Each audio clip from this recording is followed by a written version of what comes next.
Come on.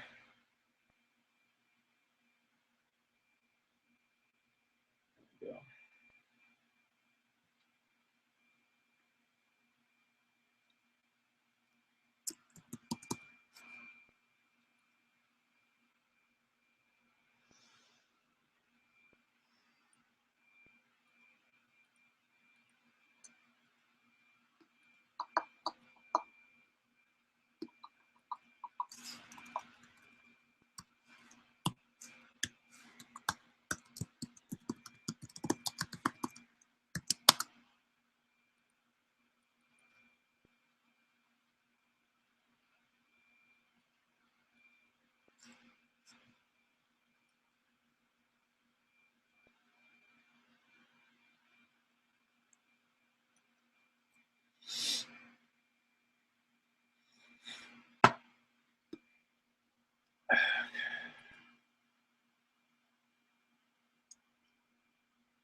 All right.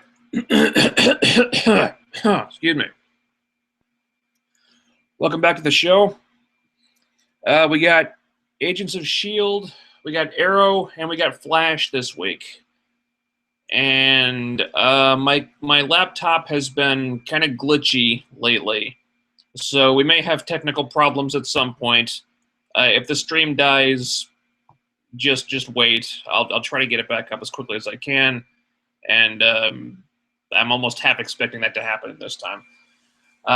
Fortunately, I should be getting a new computer soon, so maybe by next week I won't have to worry about that. No dinner this week. I wasn't really hungry tonight, so I got some saltines here, and I got my usual fruit smoothie and some water here. That's basically it. So that's what I'm eating. And yeah, all right, let's get started. Let's start with Arrow tonight. We got Arrow Season 3, Episode 16, The Offer. Ra's al Ghul lets Oliver, Diggle, and Merlin go because he's just nice like that, apparently. They return to Starling City, and Oliver starts wondering if he should actually take Ra's up on his offer to become the new Ra's al Ghul. Thea is starting to wonder if her setting her father up to be killed means that she's got something evil inside of her, if she's a bad person. Quentin is blaming the Arrow and Laurel for not telling him that Sarah was dead. And Nyssa is so upset that Ra's offered leadership of the League of Assassins to Oliver instead of her that she goes to Starling City to help Oliver. I guess it made sense to Nyssa. I wanted to do this one first because I don't know if I have a lot to say about Arrow this week. I didn't even have that many notes on it while I was watching it. This was a Fallout episode where everyone is dealing with the ramifications of their actions in the previous episode. Thea with giving her father to the League of Assassins to be killed. Laurel with keeping Sarah's death from her father. Oliver with that also, as well as not dying at the hands of Ra's al Ghul. Although, I would argue that was more due to Raz's sudden, inexplicable ineptitude when it came to killing, when previously he seemed to be so good at it. Just saying. For the most part, the stories are all uniformly strong here.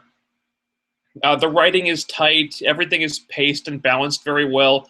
If I had one complaint, it's that I thought Willa Holland's acting probably could have been better. Also, Katie Cassidy really needs to learn a new facial expression, but these are pretty minor gripes, all things considered. It's not a very plot-heavy episode, at least until the final scene. It's more about just exploring the characters a little bit more, and in that capacity, it does really well. I think they found a way for Oliver to actually consider Ra's al Ghul's offer in a way that made sense. He's doubting whether he's done any real good as the Arrow, and you can see why he would think this, and wonder, however briefly, that maybe he could do more as the leader of the League of Assassins in a weird way. Doesn't last long, and he decides to turn down the offer, but they covered that base nicely without being contrived about it. I wasn't crazy about Willa Holland's performance this week as Thea, although I did like her story a lot. We see that Oliver had a point in not wanting Thea to be responsible for Merlin's death because of what that would do to her. The irony is that it seemed to have happened anyway, even though Merlin is still alive. Thea's wondering, what kind of person am I? Yeah, he's done horrible things, but I did still set up my own father to get killed. What does that say about me?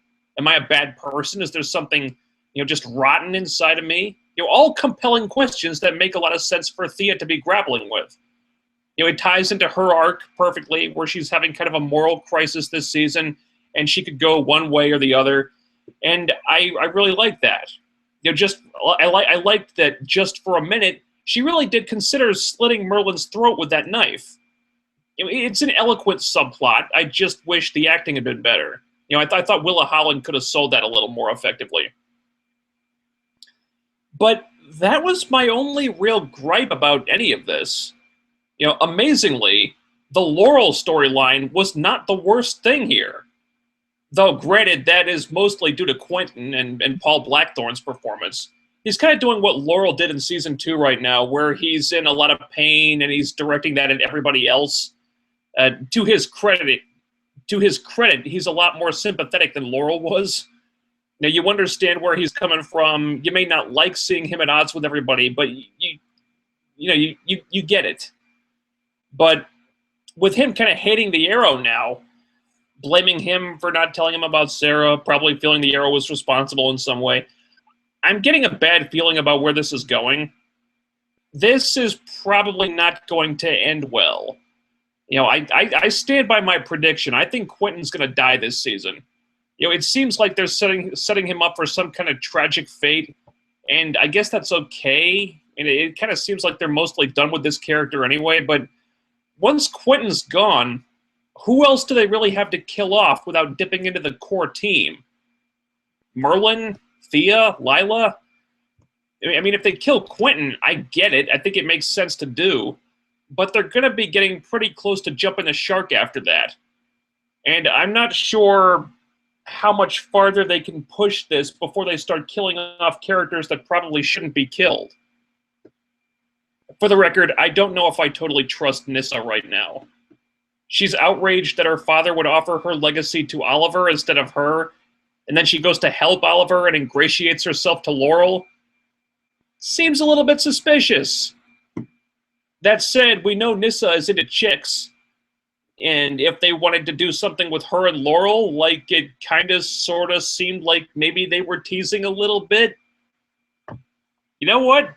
Go for it. I still don't like Laurel, but I would be totally down for that. And one more thing. So Felicity is now officially dating the creepy stalker Ray Palmer. All right. I don't like it. I don't like how it was set up, but so be it. One thing I did like about this was Oliver's reaction to it. Obviously he's not happy. The girl he loves dating the guy who basically stole his company out from under him. But he's actually being an adult about this situation. He's not, he's jealous, and there's nothing wrong with him being jealous, but he's not being a dick about it because he still wants Felicity to be happy. See, See, these types of love triangles are so much more interesting when you don't vilify one of the guys just to make it easier for the girl to choose between them. You make it much less cut and dry if they both seem like good choices. So it's really hard for the girl to choose between them. Unlike what they're doing on The Flash right now. Don't get me wrong, I'm not saying that the creepy stalker is a good choice, but to Felicity, he seems like one. For some reason. Also, we basically got confirmation on the Lazarus Pit, which was very cool. I mean, I think we all knew that was coming, but it was nice that they finally pulled the trigger on it.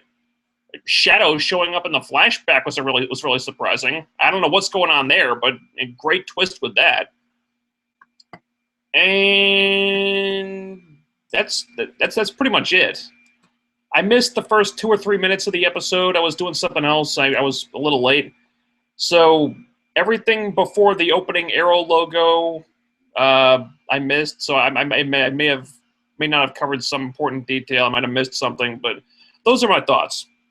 It's not an action-heavy episode or a plot-heavy episode. It's mostly just about character reflection and setting things up for later.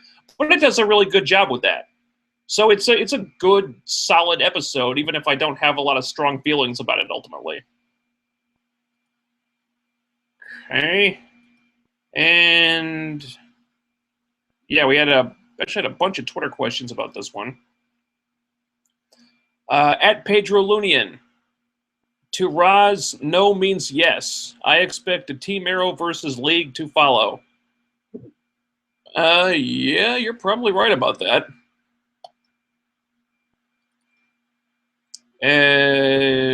Oh, wait, yeah. Got that one. Pedro Lunian. I missed this Felicity. Funny and intelligent. Is it me, or is Nissa wants to date Laurel? Yeah, Felicity seemed like herself here, even if she was still with Ray Palmer, which I still maintain is ridiculous and out of character for her, but she seemed in character during the scenes at least. Yeah, I got a vibe from Nissa and Laurel too. I don't know if they're going to go there. It did seem like they wanted us to think it was possible, at least. All right, I say I totally think Quentin is going to die this season. Pedro Lunian says, me too. I bet before he dies, he tells the Arrow that he already knew he was Oliver. Yeah, but possibly. I think he may find out before that. Not saying anything, but I'd like to see him forgive Oliver for all of the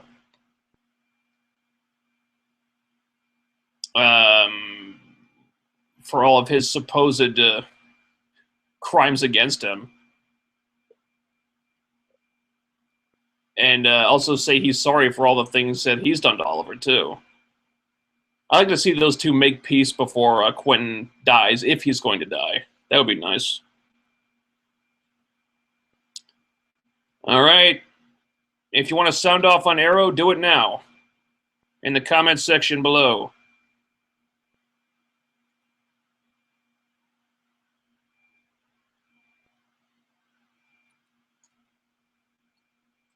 Comments first.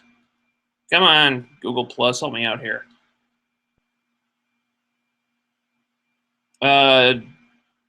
Flash. That gaming asshole missed Arrow this week to see the finale of Empire. It kicked ass, so no regrets. Yeah, I've heard that show is really good. I haven't seen it myself, but it's that's basically Fox's new breakout hit. So I may have to check that out at some point.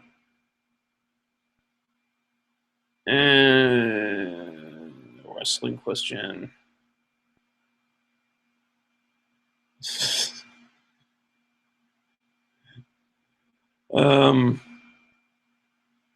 Duke Nukem 3DO. No dinner this week. Good. Okay, not a fan of me eating during these live streams. All right, well. It helps my throat. Okay. The Save Me one. Laurel being trained by Nissa. That's an interesting development, and I wonder if Sarah is alive. They're doing the Lazarus Pit now, it appears. Katie Lotz is going to be on the Adam spinoff. It would make sense. Yeah, apparently Katie Lotz has been cast in that upcoming Arrow Flash spinoff that has all those different characters, like Captain Cold and Heat Wave, and Sarah's in there, and I guess Ray Palmer is supposedly in there, and Professor Stein, so one half of Firestorm is in there, but not the other. It's just kind of sounds like a hot mess to me. But Sarah is supposedly in there, I guess. Well, Katie Lotz is in it. I don't know if Sarah's in it. If she's going to be playing someone else or the same person, and if she's playing Sarah, then they're going to have to bring her back somehow. But it's probably too late to put her in the Lazarus Pit. I mean, her body would have decomposed by now, or at least partially. I would think it would be beyond saving at this point. I don't know how they're going to bring her back.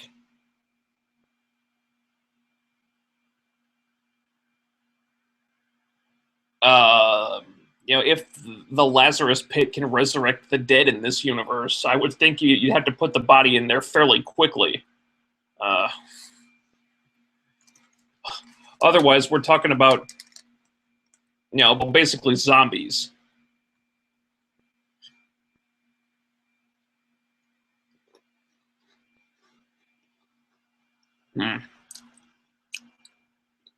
Elsa Morty.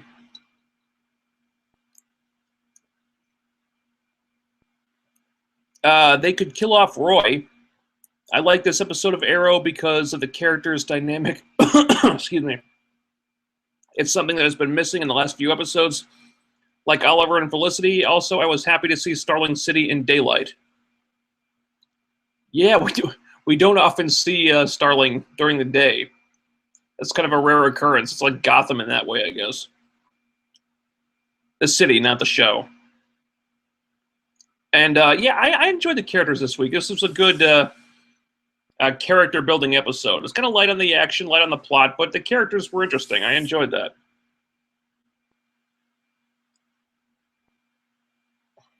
That gaming asshole. I want my beloved to be happy is an ancient trope.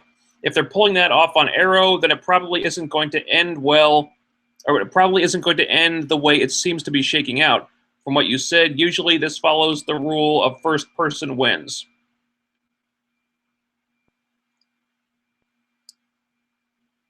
I don't know. It kind of seems like they're going to be... well, from the trailer for the next episode, it kind of looks like Oliver is going to be framed by Roz for a number of murders or crimes or whatever, and then Ray is going to go after him and try to bring him in, and they're going to be thrown into conflict that way, and Felicity is going to have to choose, which one do I support, And then I'm sure that they'll work it out, and then they'll work together, and then she'll have to choose between them that way. Yeah.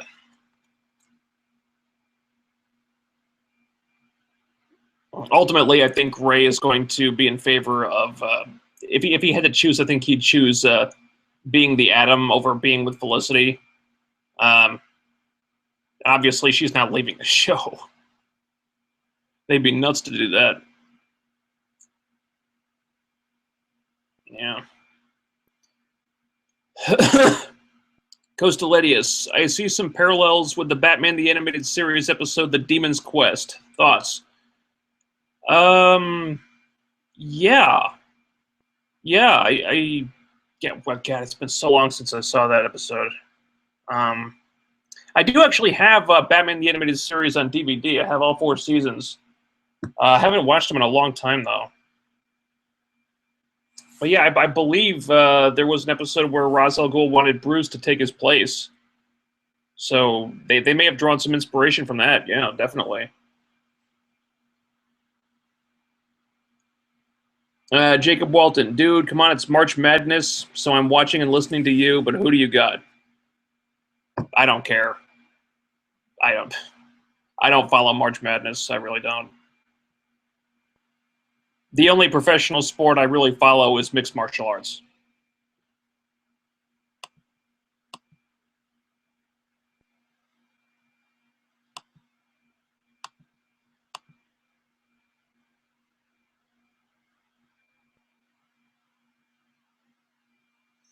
That gaming asshole. I wouldn't be surprised if Nissa made it with Laurel, and the comics Nissa is bi. That being said, I hope they introduce her canon girlfriend, Knockout, aka Redheaded Power Girl. Well, they were definitely teasing something with Laurel there. Wouldn't be surprised if they went there, actually. I don't know if Laurel swings that way, but well, I say go for it. Might make Laurel more likable. Louis V6. Most people would say that Arrow, the show, is a carbon copy of Batman. Do you agree with this assertion? They definitely took a lot of inspiration from Batman, from the Dark Knight trilogy. There's many similarities. I don't know. I wouldn't say it's a carbon copy, but there's a lot of connective tissue there. Second question. What could be made to improve Laurel's character? Casting a different actress, for one. Because at this point, no one seems to really connect with her, and it boggles my mind how people could defend her. All right, well, part of the problem with Laurel is that the actress, Katie Cassidy, just has no chemistry with anyone else on the show. It's like she's on a I've said this before, but it's like she's on a different wavelength from everyone else. So part of the problem is her, and part of the problem is they've done some really the things they've done with her character have made her really unlikable. I get that they want to take her on like a journey, and characters aren't supposed to be perfect, but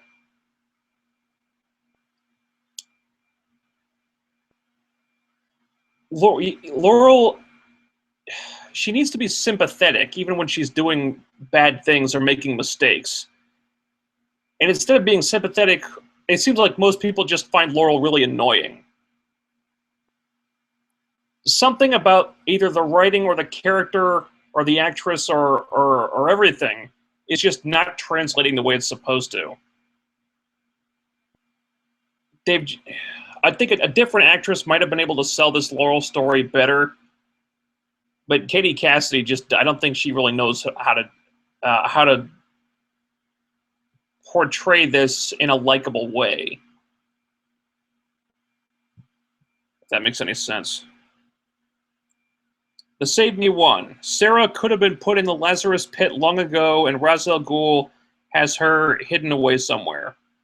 Yeah, possibly. That could have worked. But the League would have had to have found out about Sarah very quickly, though. And you got to figure, once a few days, after a few days, I mean, that body is going to be breaking down. I mean, once they die, I mean, corpses start to decompose fairly quickly. I mean, they don't last long, so they would have had to have put her in the pit, very early, I think.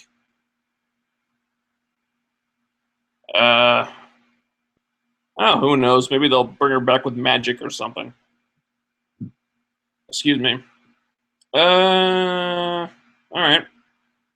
Moving on to The Flash.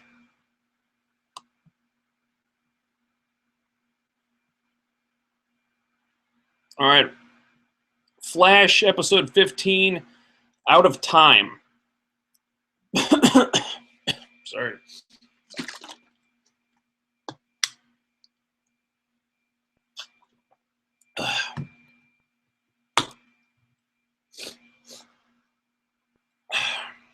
The Weather Wizard, who is actually the brother of the first Weather Wizard, shows up looking for the guy who killed his brother, and he goes after Joe, causing all manner of havoc. Meanwhile, Cisco learns the truth about Harrison Wells, which does not go well for him, and suddenly everybody is seeing all this supposed romantic chemistry between Barry and Iris. The problem is that the ones not seeing it are the viewers. We had two main plots to follow here. I'll say that most of the stuff with Harrison Wells was really good. The Mark Martin stuff was not as good.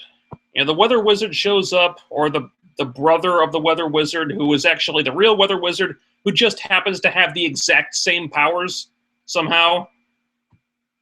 Because, he's on the hunt for the man who killed his brother in the pilot 6 months ago. His brother was killed 6 months ago, and he only started looking for the killer now.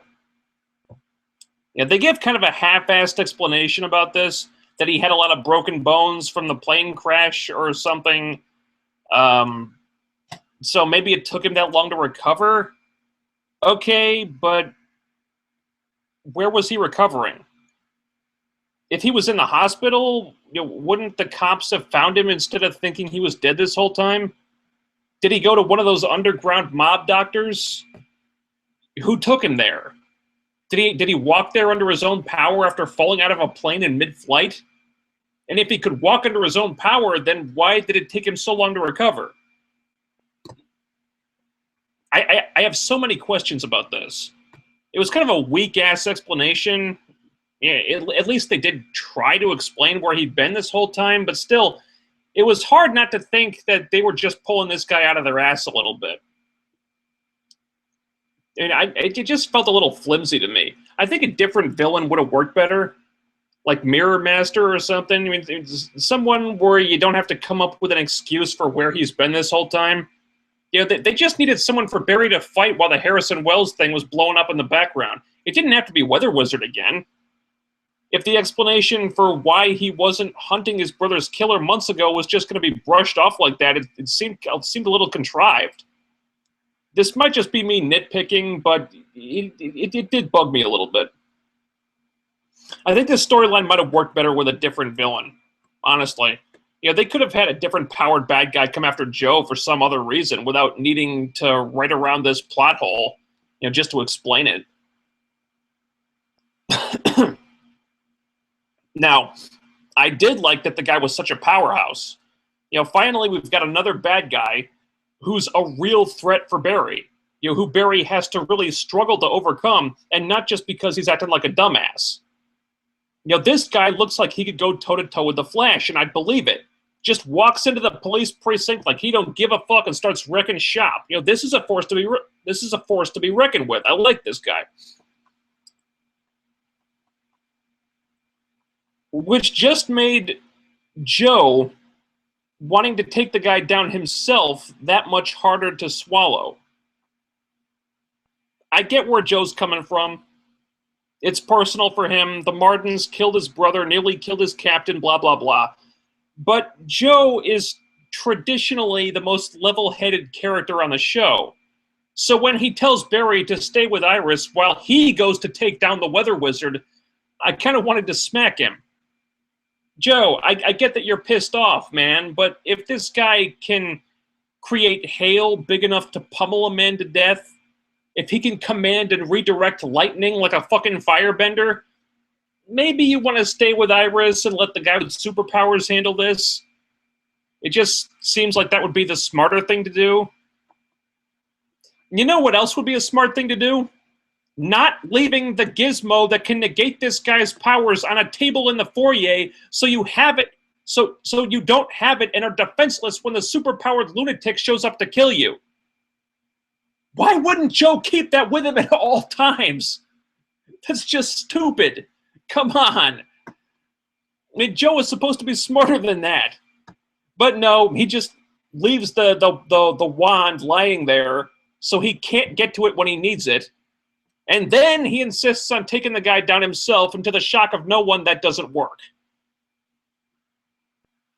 Then there's Iris.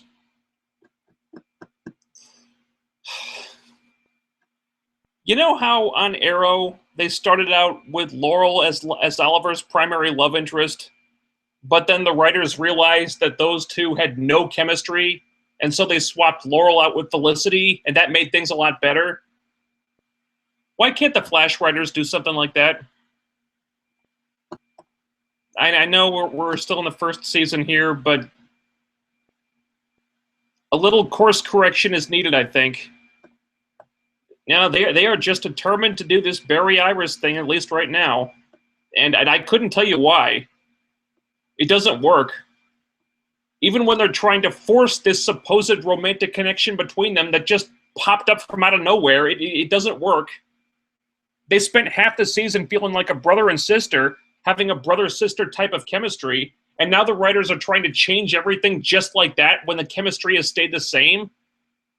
I mean, all these characters are remarking that something has changed between Barry and Iris, but I don't see it. They kind of seem like they're acting the same way they were before. And they didn't give it enough time to kind of rejigger the dynamics here and let Iris's feelings change organically over time.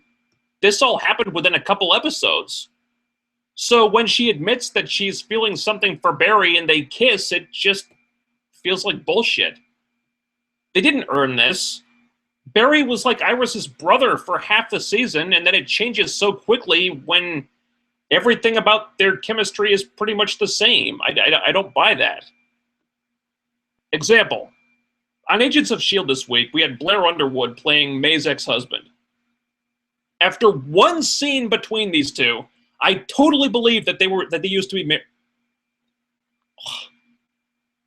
Try again. After one scene between them, I totally believed that they used to be married. Totally believed it. Just because of the way they interacted, the way they play off each other, respond to each other. There's a heat between the actors. There's a chemistry there that's palpable. You didn't need anyone to remark on it because you could just see it. Fitz and Simmons, they spent the first part of the season of season 1 with a brother-sister type of relationship. But even before that started changing, it was obvious that there was more to it than that. Their scenes together always had a certain spark to them, where you could tell there was something more going on beneath the surface, even if they weren't acknowledging it or aware of it yet. I have never seen that with Barry and Iris. I've seen it with Barry and Caitlin. I've seen it with Barry and Linda Park, for crying out loud. With Iris, I just feel like the dude is kissing his sister. So when Linda and Eddie are getting all bothered by this incredible connection the two of them share, I just don't believe it. And of course, immediately Eddie has to turn into a jealous asshole, which I was really hoping they weren't going to do, because that's just taking the easy way out.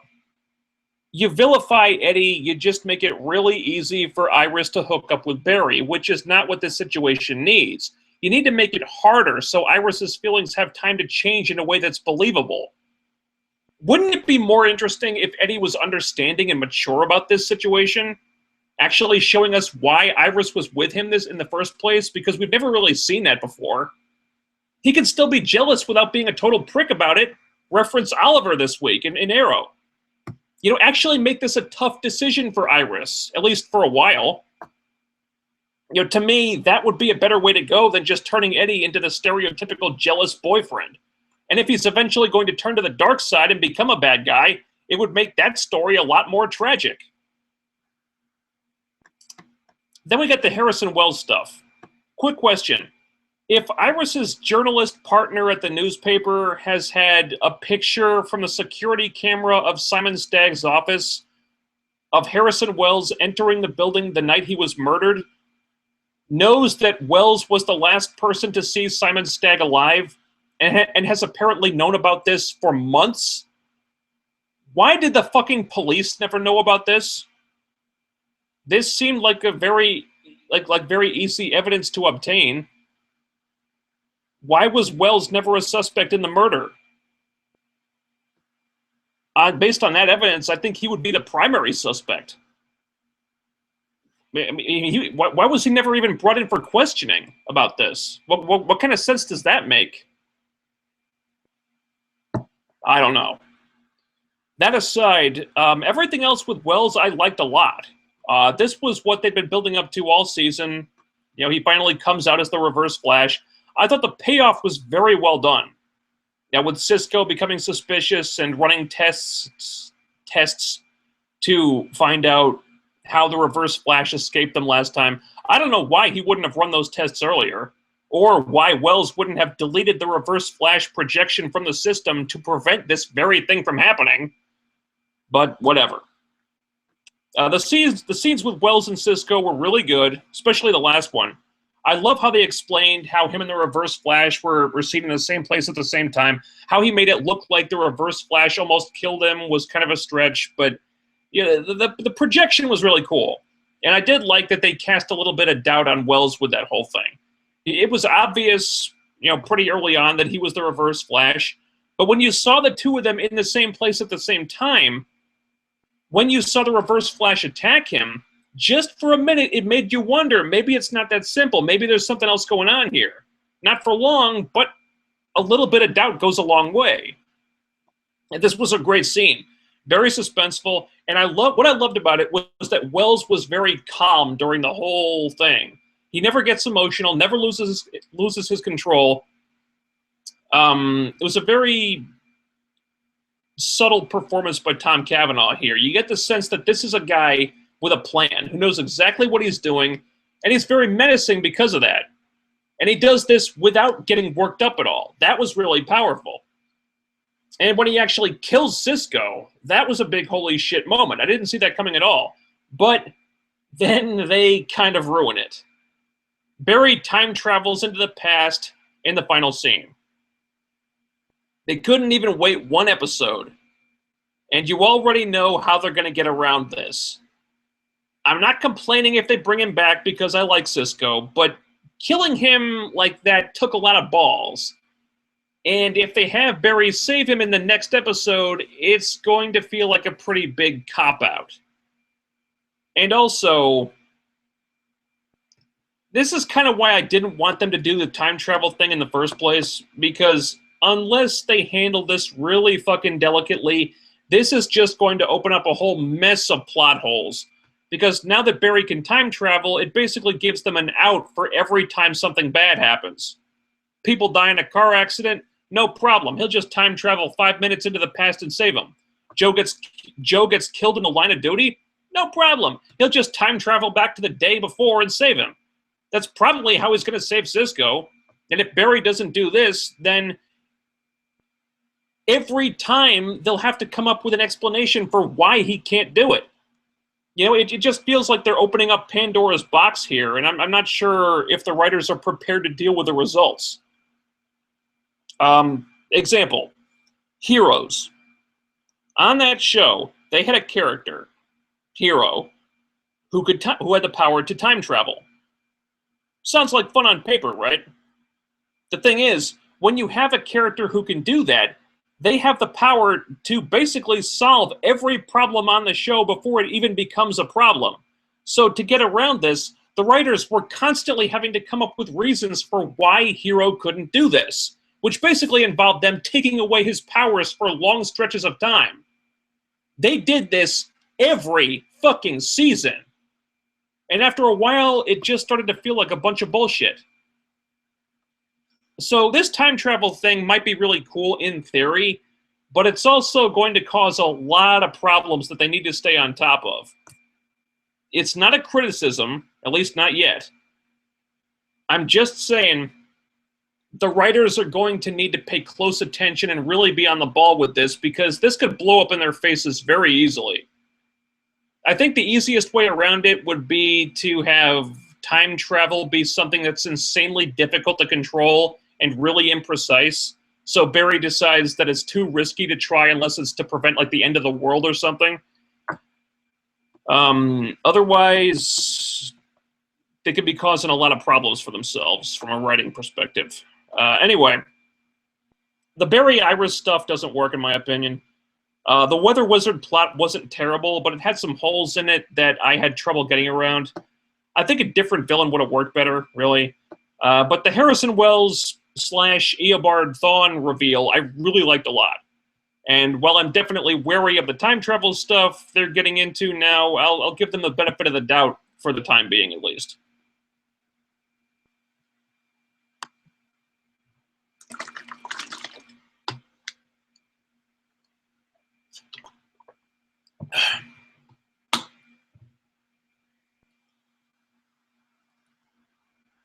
All right. Twitter questions. At Striffen19. The way I see it, by the end of next week's episode, the only people who will know Wells' secret will be us, because Barry will have Cisco doing something that will prevent him from looking into the containment field. The question is, does Wells know when Barry goes through time? I would not be surprised if that's exactly what happens. Yeah. And it's going to feel like a bit of a cop-out. I'm not going to complain. I like Cisco. I don't want him to die, at least not for a long time, but it's, you know, I'm just saying, cop-out.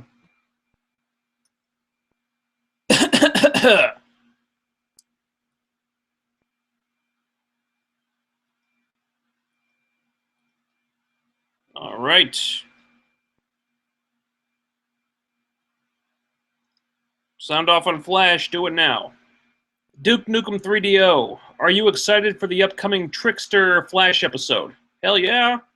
Mark Hamill. I think it's awesome that they put him in here because he was on the original Flash TV show back in, what was the early 90s? I never actually saw that, but I think it's really fucking cool that they got Mark Hamill in there reprising that role. That's great. Arrow.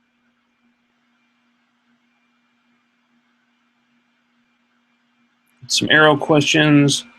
Costelletius, looks like they might do the Flashpoint storyline or at least take parts of the Flashpoint storyline. Thoughts? Yeah. It kind of seemed like that was the plan from very early on.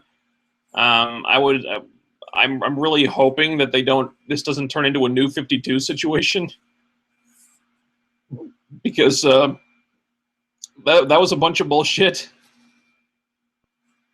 Using it as an excuse to just reboot the entire universe, that would be stupid. I guess there are some good elements to it. Trying to go back in time to save someone you loved was,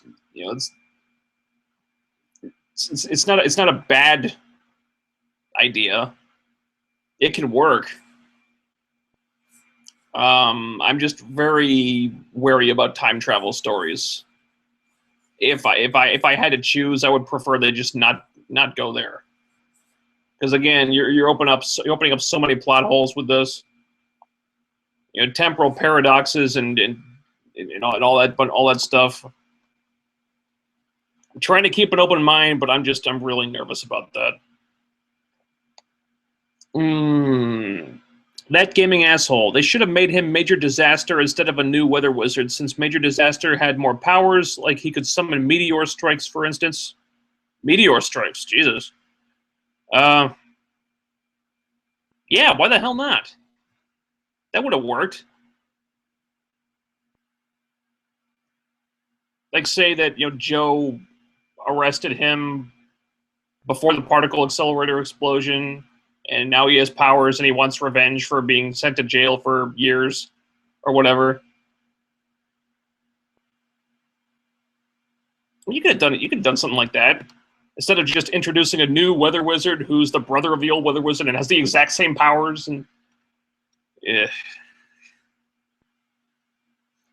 The Save Me won. The Flash was really good this week, although I thought the ending was anticlimactic. I mean, we had 3 WTF moments with Iris confessing her feelings for Barry, Caitlin finding out Wells' secret, and the big one, Wells killing Cisco. But oh wait, because of the power of time travel, none of it ever happened. That kind of sucks. Exactly my point.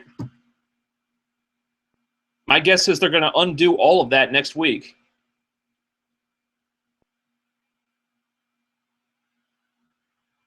And I'm not really on board with that. I think you get a limited number of dramatic conceits like that. You have so many takebacks, I think, before they start to feel like complete horse shit. I still don't like them, though.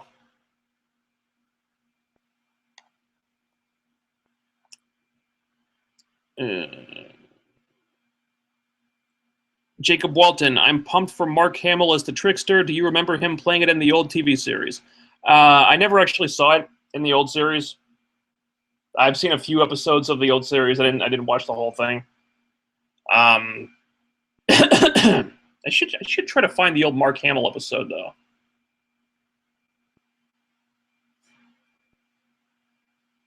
But yeah, I'm really excited for that.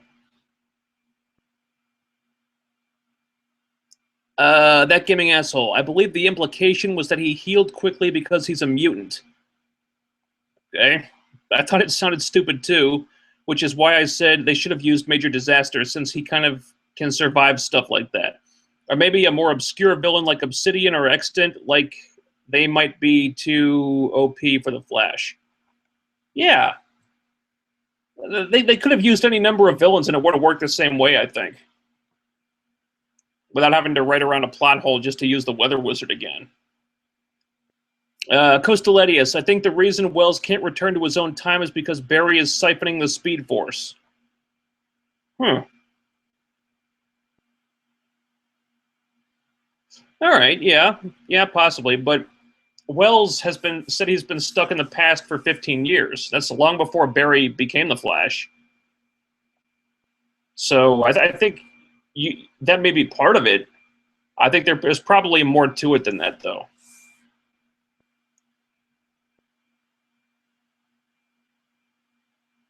The Save Me one. Iris and Barry are married in the comics, sticking to the source material.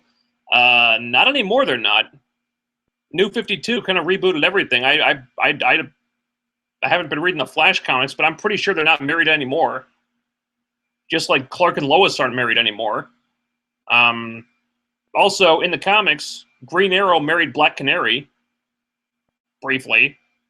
You know, it didn't work out, but they were married. You know, they had a long history of being romantically involved, and Arrow chose to go a different way. You know, they had Oliver fall in love with a supporting character from the Firestorm comics, so much so that the comics were changed around to reflect that, and now Felicity is a character in the Green Arrow comics.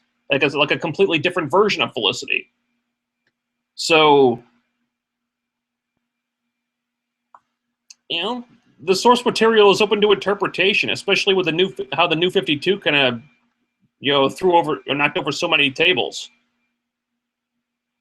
You know, there's no guarantee that Barry and Iris will get married in the comics now.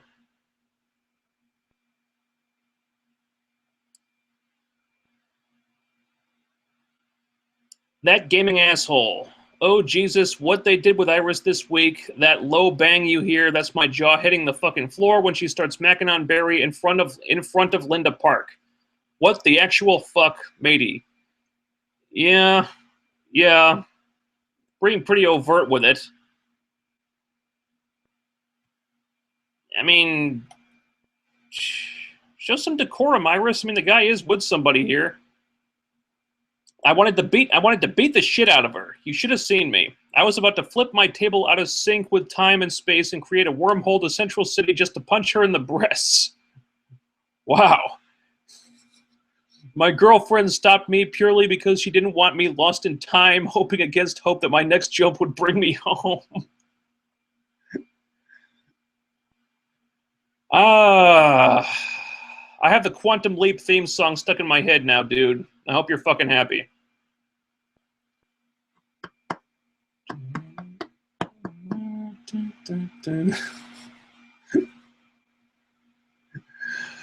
That gaming asshole. I remember my mom exclaimed, "Wow, they're doing everything this episode." I thought it was good, but way, way too crowded.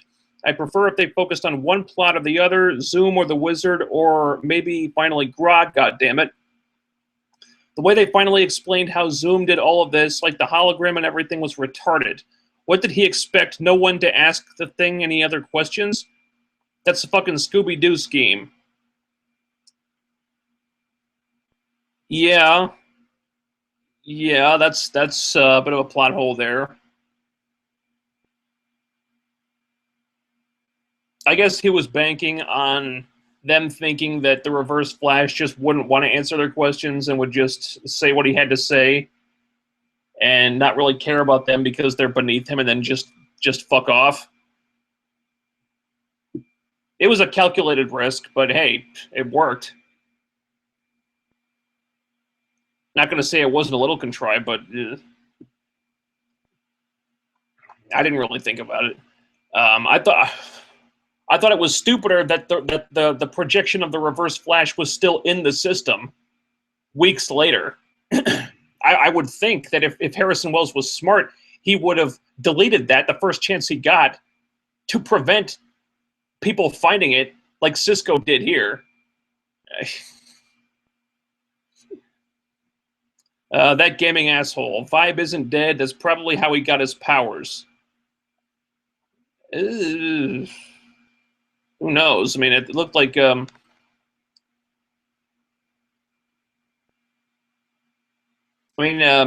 Harrison Wells just kind of vibrated his hand into Cisco's chest to crush his heart, I guess. But I'm not sure how that would account for Cisco getting powers, unless he somehow absorbed the Speed Force energy. Maybe something. Who knows? And if Barry is going to undo all this next week, like I suspect he will, that will never have happened. So if and when Cisco gets the vibe powers, I think that'll happen a different way.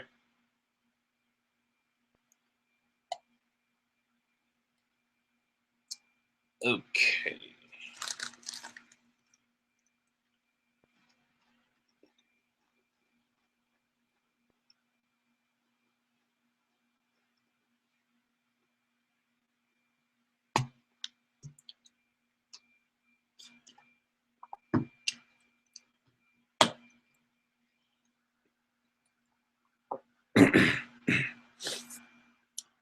All right.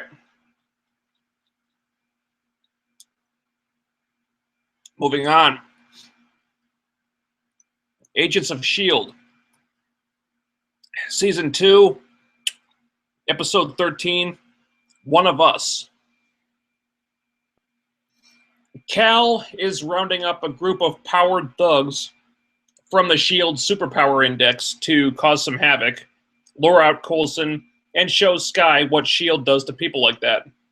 Meanwhile, S.H.I.E.L.D. is enlisting a therapist to help Skye get her head straight, and it just so happens to be May's ex-husband. Also, Hunter spends most of the episode locked up in a bathroom until Mac can transport him to a safe house operated by the people that he and Bobby are working for, the real S.H.I.E.L.D. There's a movie title in there somewhere. Big episode for Cal, which automatically makes this like 7 kinds of awesome. Rarely have I seen a TV villain who looks like he's enjoying himself so much. You know Kyle MacLachlan is just relishing every second of this. The guy is just a joy to watch. Like when he's commandeering the football PA system and he's playing sports announcer. That was fucking priceless. I love this guy. And he was really interesting in that diner scene, too. You know, the writers had dropped a number of hints in the first half of the season that Cal was stronger than he looks. But here they finally confirmed his origin as Mr. Hyde from the comics, how he tried to somehow enhance himself chemically with results that were kind of volatile. That explains so much about Cal. Please tell me more, show. However, I will say that Cal's plan ultimately is not very good as far as really putting the screws to S.H.I.E.L.D. is concerned. I think they even mentioned that at one point. Like, yeah, I don't really have a plan. I just want to take a big shit on Phil Coulson's porch. Want to help? You know, ironically, though, when you have a character who, by his own admission, is batshit insane, or bat guano, as he puts it, you can kind of get away with that because he's really not the most rational thinker. You don't expect him to put together some kind of brilliant Machiavellian masterpiece of evil, you know? The guy just kind of wants to fuck shit up. But he's just so much fucking fun to watch while he's doing it. I can't quite say the same about the crew he put together. I guess none of the A-listers on the index were within driving distance, but we got Angar the Screamer from the comics, and that guy was actually really cool. And the effect of his powers was badass. How he unhinges his jaw and shit, and it just drops down, and then everybody just drops to the fucking ground when they hear him. And then the birds fall out of the sky too, which was a great touch. Really liked that guy a lot. He was creepy as hell. And but then we got Carla Faye Gideon, who I believe is like a minor Daredevil character. Correct me if I'm wrong. Who I think they basically took the name and changed everything else. She was really weird. I mean, why not just use a powered character from the comics instead of taking a non-powered character and then turn them into a dollar store version of Lady Deathstrike? I didn't understand the fingernail knives. Your Shield locked those big, like clunky metal gloves on her hands so she couldn't use them. Wouldn't it have been easier to just remove the knives? I mean, it's not like they're going to grow back. Maybe because she had them grafted to her hands, they couldn't be removed without taking the hands too, or something. But you could file down the blades at least make them non-lethal. That character you had to take with a grain of salt. I did like Drea Di Matteo's performance, though. I thought she did a lot with very little. Then they had like a mob enforcer with super strength and some tech dude who might be characters from the comics, but I didn't recognize them. Overall, not the most impressive group of villains ever assembled. I don't think the Masters of Evil are sweating these people. Nevertheless, they did kind of sort of accomplish what Cal intended. More on that in a bit. I will say that the fight scene in the climax with all these people was really good. This was another episode directed by Kevin Tancheron, who also did Face My Enemy, the one with the awesome May versus May fight. So the action sequences were a cut above what S.H.I.E.L.D. normally delivers. Tancheron just has like a visual flair with his directing style that, like he just finds ways of staging creative action set pieces with the cinematography and props and stuff that their other directors just don't think of. Like here, they incorporated the use of the football helmet when May is fighting the super strong guy, and in the table when Bobby is fighting Carla, and just incorporating the environment in some really fun ways. So anytime Kevin Tancheron directs, there's going to be some great fights. The other big guest star this week was Blair Underwood, and damn, he was so good here. He's some kind of like outside consultant / therapist who worked with S.H.I.E.L.D. before all the Hydra shit went down. It's hilarious that they finally brought in a shrink. Because if you think about it, most of these characters could probably use therapy, and a lot of it. They finally bring in a fucking shrink. By the way, he's also May's ex-husband. The scenes with him and May are terrific. First of all, there's a ton of chemistry between these actors. I totally believe they were married and probably still hot for each other. But also because this is the most human and, normal that we've ever seen May. She's actually relaxed around him. She's smiling and laughing. Is this what May was like before all that cavalry business went down? I'm so curious to learn more about this. And I believe Blair Underwood will be back for more episodes. At least one, I think. And I'm really hoping they expand on this, because with this guy, we finally have a gateway into a lot of information about May's backstory that's only been hinted at until now. And they've kept that a secret for a long time. So it's got to be something really juicy. Also, apparently May loves Vegas. May loves Vegas. What's that about? Is that where they eloped? Can we have a flashback episode where May and Blair Underwood go to Vegas? So, anyway, they bring him in to help Skye, and his scenes with her really made me like this guy in a hurry. Look, I like Skye fine, okay? More now than I did last season. But let's be honest, this show does glorify her a lot.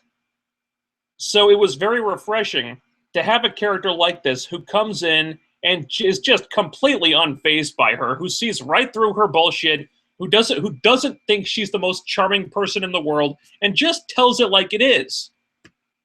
Blair Underwood, dude, please come back. Come back as often as you want, man, because you're great. Also great, we finally got some positive development with Fitzsimmons working things out between them, goddammit. After a pretty ridiculous dry spell. They're finally past the whole avoiding each other thing, and even though their relationship is still tense, they're kind of using any excuse they can think of to be in the same room and interact now, however briefly. Fitz was funny here. He keeps finding reasons to come into the lab, even though he technically works in the garage now. Like, hi, Gemma, sorry to disturb you. I just came in looking for this case that I accidentally left next to your desk. Hey, don't mind me, Gemma. I just came in to reheat my coffee because I didn't want to disturb May and her ex in the kitchen, and this microwave is just much better than the one in the bus, you know? I'll be as quiet as a mouse. You won't even notice I'm here. Somebody please teach this guy how to flirt. I feel so bad for him. And then she starts doing it too. You know, in the earlier scene, when she's talking to Bobby, she's still upset that he lied to her about Skye, which I maintain that was for very justifiable reasons. But she finally acknowledges that she needs to accept that their relationship isn't the same as it was before, and it has to become something different now. This is actually a much bigger revelation for Gemma than it was played as, because having her friendship with Fitz be just like it was before his love confession to her, before the brain trauma, was something she'd been clinging to. And that was part of the problem. Things had changed, he had changed, and she couldn't accept it. Apparently, now she's trying to. And then in the very next scene, she makes an effort to try to strike up some small talk about May and her ex, and suddenly they're getting along again, just like that. And she just walks right up to him real close with no regard for his personal space whatsoever, not that he's complaining. And they have this conversation about May and her ex-husband, Andrew, that's just laden with subtext. They're talking about May's relationship, but they're really talking about their own, and they just don't realize it. But the implication was there. Yeah, that whole scene was just freaking adorable. See, this is the kind of chemistry that Barry and Iris need to have, but don't. They're friends, but you can just see that there's... See, Fitz and Simmons are friends, right? But you can just see that there's something more between them, even if they're not totally aware of it. You don't need to have the other characters constantly saying that it's there, constantly telling you that it's there, because you can just see it just by watching. So there were some deceptively big steps taken with the Fitzsimmons relationship here, which is why it made me nervous that Coulson tasked Gemma secretly with finding a way to contain Skye's powers or stop her if it came to that. So that's going to cause a problem at some point. Yeah, these two just cannot catch a fucking break, I swear. But here's what I think is going to happen. We saw how Skye tried to stop her powers by turning them inward and completely destroyed her hands, right? Somehow, I think Fitz is going to find out about this assignment that Coulson gave Gemma, and either on his own or working with her, he's going to design those gauntlets that Quake wears in the comics. And those are going to help her control her power, so stopping her won't be necessary. So I think it's a good bet that by the end of the season, we're going to see Skye in the full Quake suit. Or at the very least, she's going to have the gauntlets. She kind of has something like them right now, even though they're like casts for her broken bones. But you can see they're heading in that direction, and that's exciting.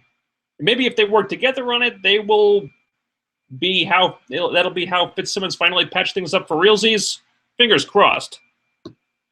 But even if they can put those gauntlets together, that won't change that Sky is on the index now, which may not be a good place to be. And I think that's what Cal's Goon Squad was supposed to illustrate. Justified or not, those people all had really good reasons to hate being on the index and to hold a big grudge against S.H.I.E.L.D. because of that.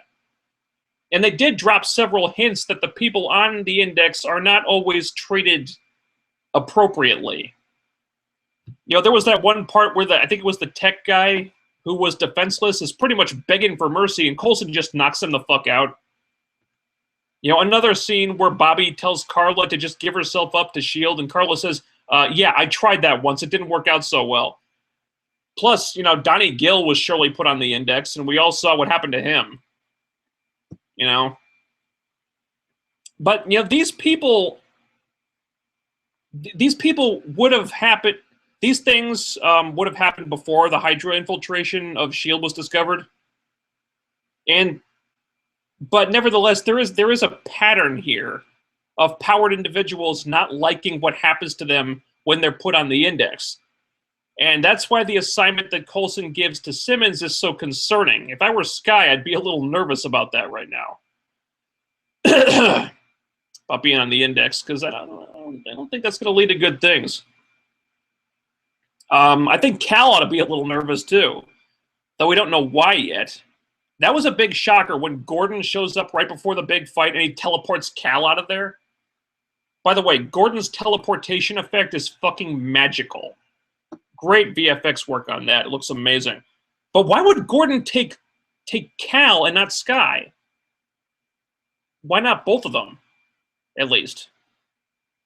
I'm curious about this now. Jesus. I mean, Cal's making too much noise, drawing too much attention to them. Okay, I get that. Want to have a talk with him, tell him to back off? Fine. But why not take Sky too? And who is this person that's gonna decide Cal's fate? I'm not expecting anyone from the royal family. I wouldn't count on Black Bolt or Medusa. It'd be cool as hell if it was them, but I'm sure Marvel is saving them for the movie. Simple answer would be Reyna, I guess. Some people are predicting Sky's mother. If there were some way she could still be alive, that would be a great twist. I don't know if it's possible unless her anti-aging power included the ability to regrow her internal organs. To be continued. And that brings us to Bobby and Mac's big secret. It was a bit of a tease that the last week's episode ended the way it did, only for Hunter to then spend this entire episode tied up in the bathroom. But the reveal at the end was worth it, I think. It turns out Bobby and Mac are actually working for S.H.I.E.L.D. Huh. This was funny. It's like they tried to build up something really surprising, and then they did the least surprising thing possible.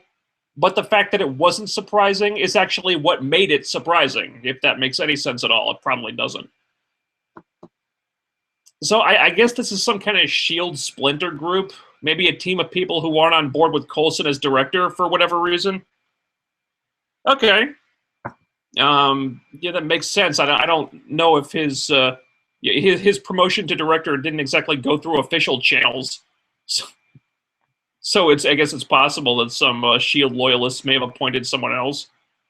Because Fury is supposed to be dead. This has possibilities. It's like some kind of power struggle within the organization. That could be cool. Might be a setup for Secret Warriors. Who knows? There are a number of different S.H.I.E.L.D. factions in the comics. S.H.I.E.L.D., Hammer, Sword, Strike, etc. But man, there goes my hope that Bobby and Mac were working for Abigail Brand. God damn it. I wouldn't say this was my favorite episode of S.H.I.E.L.D. this season. Cal's Goon Squad was kind of questionable. But there was a lot of good stuff here. We had some better than usual action sequences for this show. Blair Underwood was terrific. I can't wait till he comes back.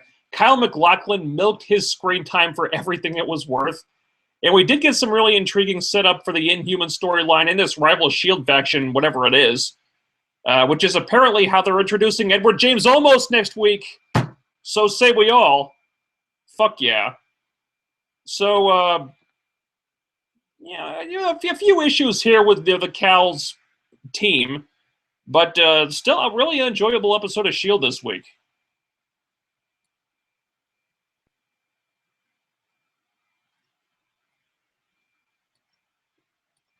And from Twitter,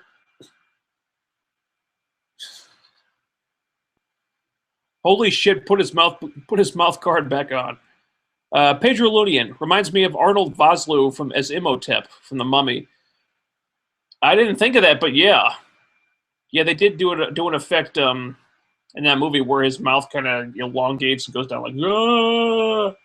It's kind of the same thing, actually. I think the special effects work has evolved a little bit since then, but yeah, it was kind of similar. There were shades of that. I didn't think of that. Yeah. Striffen 19. It's possible Edward James Olmos doesn't recognize Fury giving Coulson control of S.H.I.E.L.D., so he created the real S.H.I.E.L.D. Yeah. Or it could be possible, or they may just not know that Coulson was appointed director. Like I said, Fury was thought to be dead for a while. Before that happened, before the promotion happened. Plus, a lot of people think, no, not Coulson. Yeah, never mind. Yeah, Fury was thought to be dead. And a lot of people thought Coulson might not be in his right mind post-resurrection. So, could be that some people are just not on board with this. And they think a guy whose mental health and stability has been questioned being in possession of Fury's toolbox, whatever that toolbox is exactly, is not a good idea. Some compelling questions here. I don't know if that's the route they'll take, but there's a lot of good material to draw from.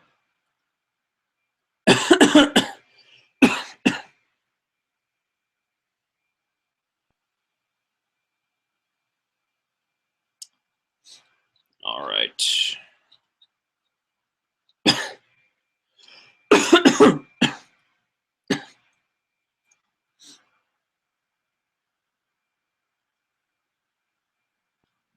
All right. S.H.I.E.L.D.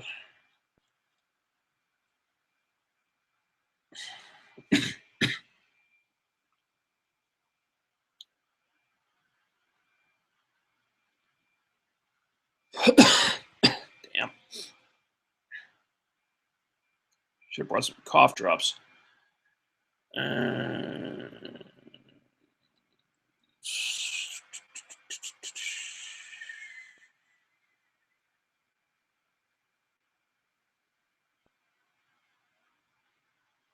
That gaming asshole. Is it me, or were these the weakest supervillains ever? Masters of Evil, more like Masters of Being Lame, am I right? I won't argue with that. Again, TV budget, they got Kyle MacLachlan, they got Blair Underwood, those guys probably don't come cheap.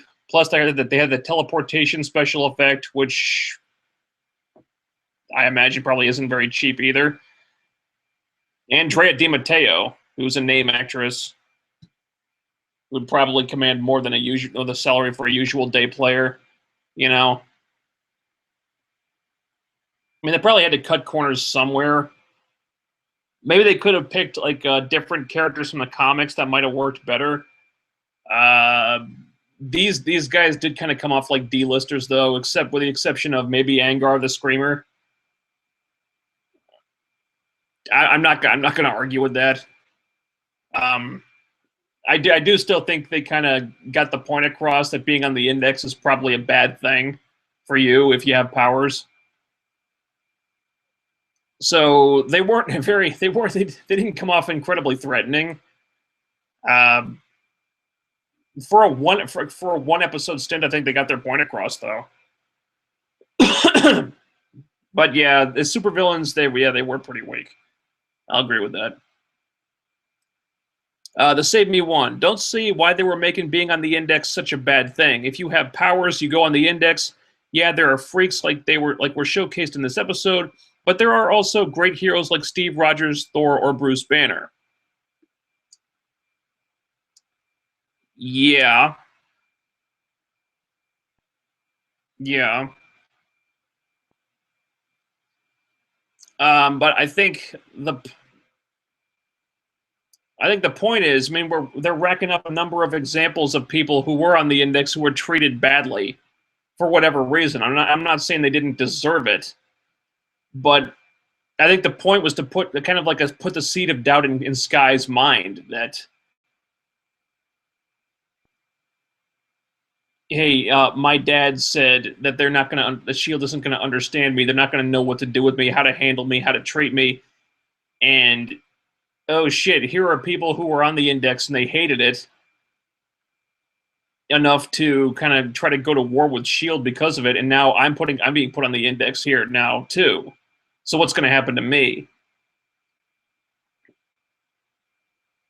I'm not saying it was a good argument on Cal's part. I don't know if it needed to be though. I think the point was to just make Sky think a little bit about this.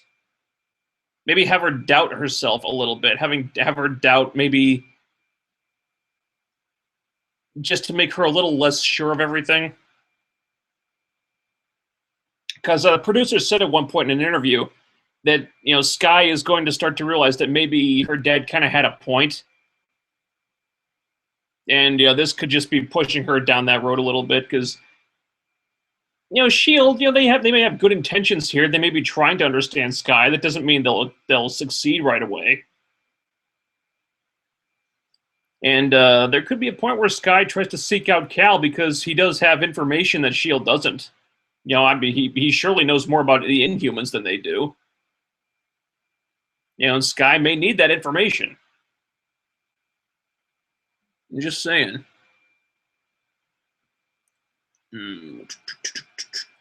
Costeletius, this could be the beginning of the Civil War storyline, which will probably climax in the Captain America Civil War movie. Yeah. Yeah, they're definitely heading in that direction, it looks like.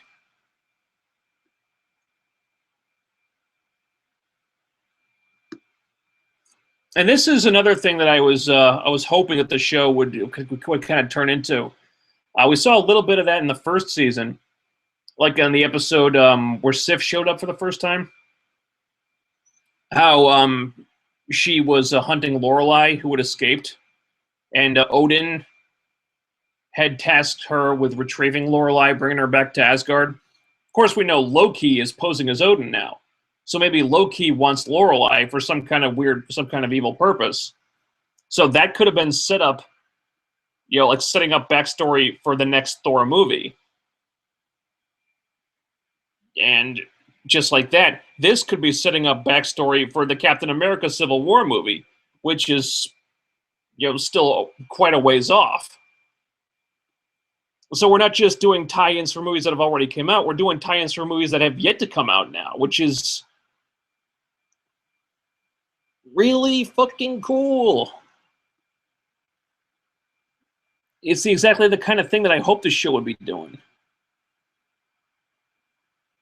This is like a really fascinating concept. It's one of the reasons I got into this show so much, because they're doing stuff like tying into the movies in ways that I really think is like never been done before in media.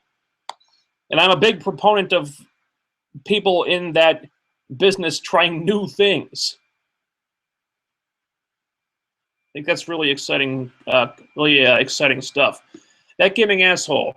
Hyde, Angar the Screamer, and maybe Ajax were kind of useful. Though only the first two I would depend on, since the third got his ass handed to him by May, despite being a super strong cyborg. Fixer and whoever the hell nail polish chick was... what happened here?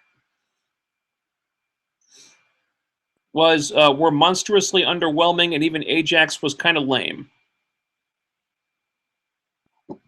Yeah, again, I'm not going to argue. I think had Cal not been teleported away, the fight might have gone differently. Because he was able to beat Coulson's ass pretty badly the first time they fought. But Angar the Screamer, I think if he had his uses, his powers were pretty well translated from the comics. I think they had a good interpretation of him. The others, I'm not going to defend the others. I'm really not. That gaming asshole. Also, apparently, it's just another lame S.H.I.E.L.D. Civil War. Boring. Another one? I would argue that this is the first time they've done a story like this.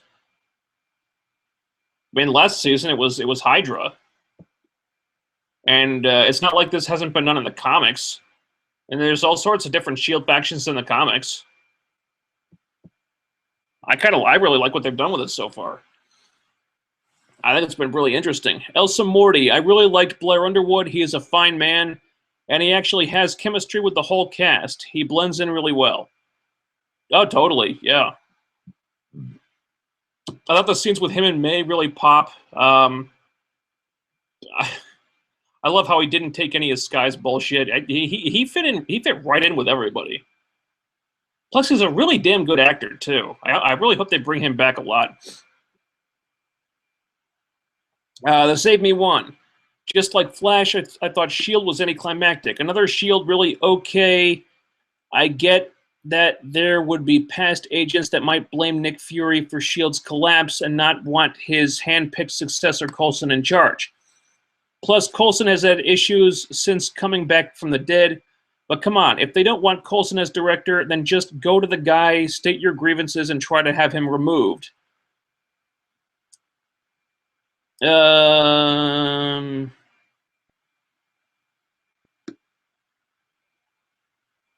Well,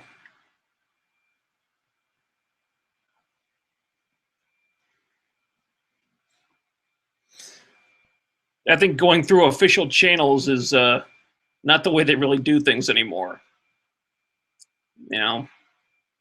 Secret organizations, like Bobby said, they lie for a living. Plus, if you state your grievances, you want him removed, and it doesn't work. So then what?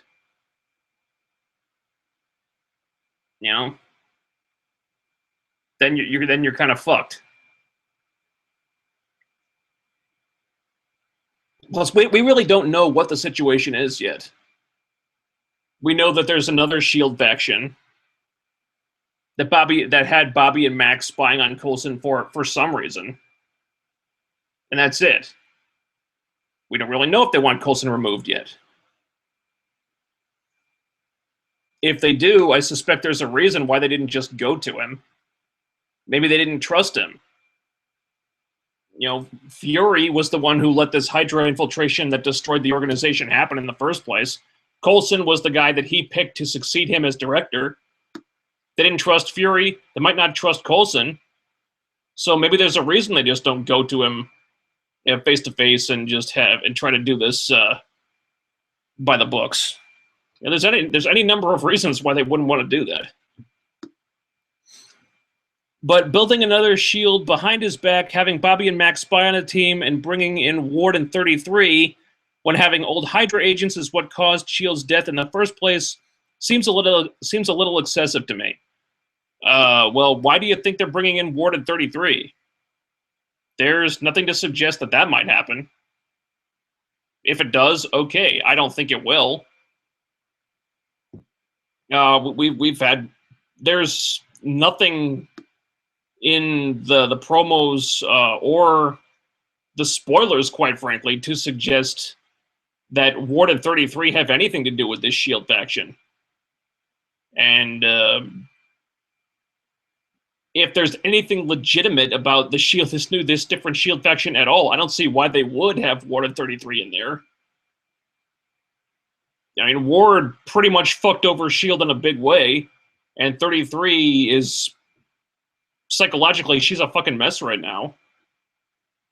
No, I don't think they're involved with that at all. Could be wrong, but I don't think so. If this is the route they're going, I hope it leads to some Nick Fury, Maria Hill, Natalia Romanoff, and Hawkeye guest starring appearances to help Coulson out. But for me, the jury is out until next week. I did really like this episode. I just think that's strange.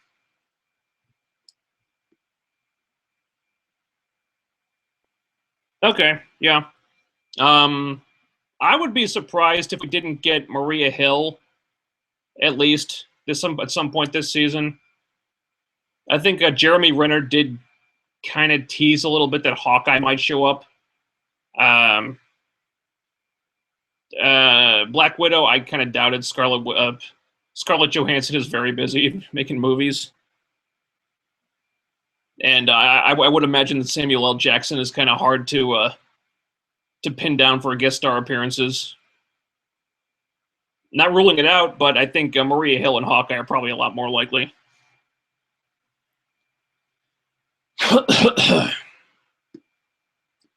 That gaming asshole. I wasn't that turned on by S.H.I.E.L.D. this week. It was okay, but kind of lame. But hey, at least they gave Quake her signature gauntlets this week. Yeah, okay. Like I said, wasn't my favorite episode of the season either. I still enjoyed it. I think, yeah.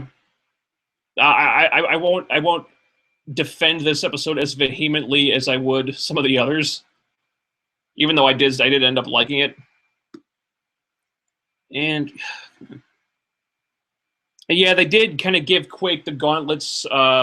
It's more like a cast for her broken bones, but it's something similar. Maybe they'll kind of like put attachments on there to regulate her powers or something. But I think they definitely teased the gauntlets there. So by the end of the season, I definitely think she's going to have the official ones that kind of help her control her powers better, because they're heading in that direction.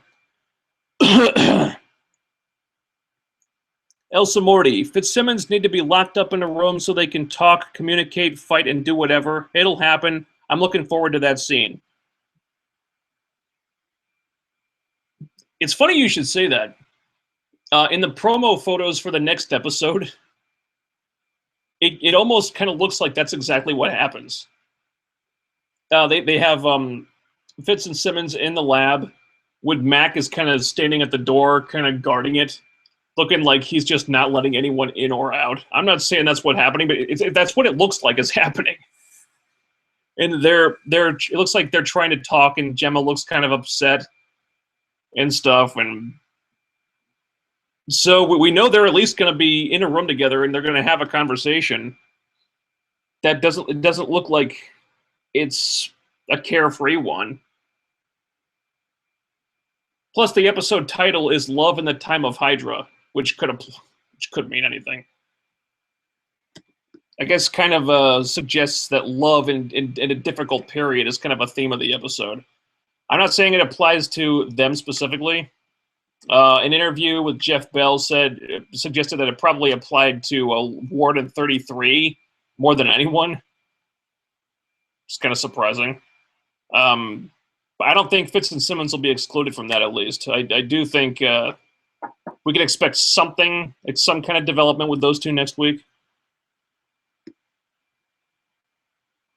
And I lost my place again. Here we go. Let's see. That gaming asshole. I agree with the Save Me One. I don't get why they made the index all about monsters and stuff. Aren't cyborgs like Black Widow and Tony Stark and dudes like Thor on the index too? Well, Black Widow and Tony Stark are not cyborgs. Black Widow is just a normal human who is, she wears like stuff, like some tech, like those things on her wrists and stuff to maybe super up a little bit. But that's not what a cyborg is. And Mike Peterson, that's a cyborg. Tony Stark wears wears like a big metal suit. He's a consultant.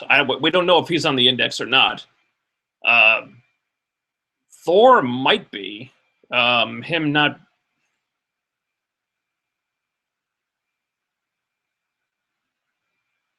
Him might be, yeah, but we kind of know all these people as heroes. I would suspect most people on the index fall into the other category. You have people like Carl Creel, for example.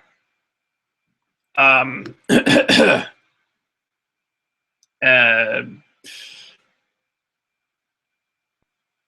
not saying they're all monsters, but I think the point was just to say that S.H.I.E.L.D.'s methods of dealing with people on the index lead to some really pissed off, superpowered people.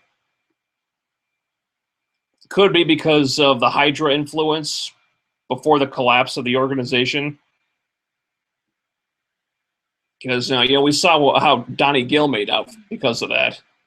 Not well. At any rate, I think the point was that they were trying to make is that being on the index is not necessarily a good thing and may not necessarily work out well for anyone, really. This whole episode was kind of a letdown, really. I wanted the Masters of Evil, and we got Dr. Hyde's Science Freak support group. Jeez. Bring on the Inhuman Royals so we can get to something interesting.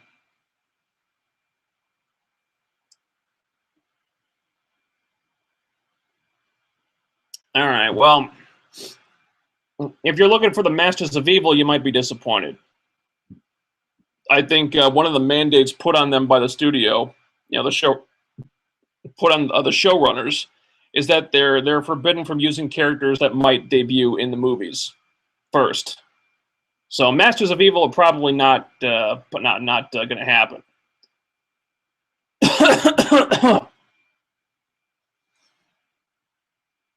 And like I said, I think this may have come, like I said before, this may have come down to a budget issue. Because if you got Cal MacLachlan and Blair Underwood and Drea Di Matteo and a pretty big special, a pretty big special effect with the teleporting and stuff. You gotta do this on a TV budget.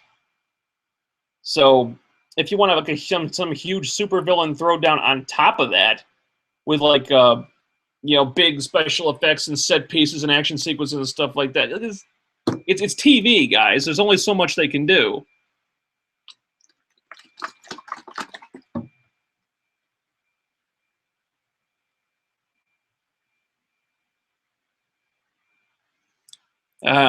Christian 7, when are you getting a haircut, or are you going to grow it out like Edge? Not sure yet.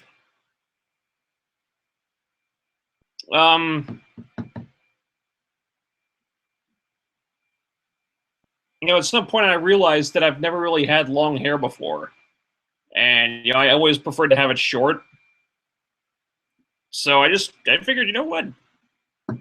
Why not? I might as well try it while I still can. So I just decided to let it grow for a while and see how it looks.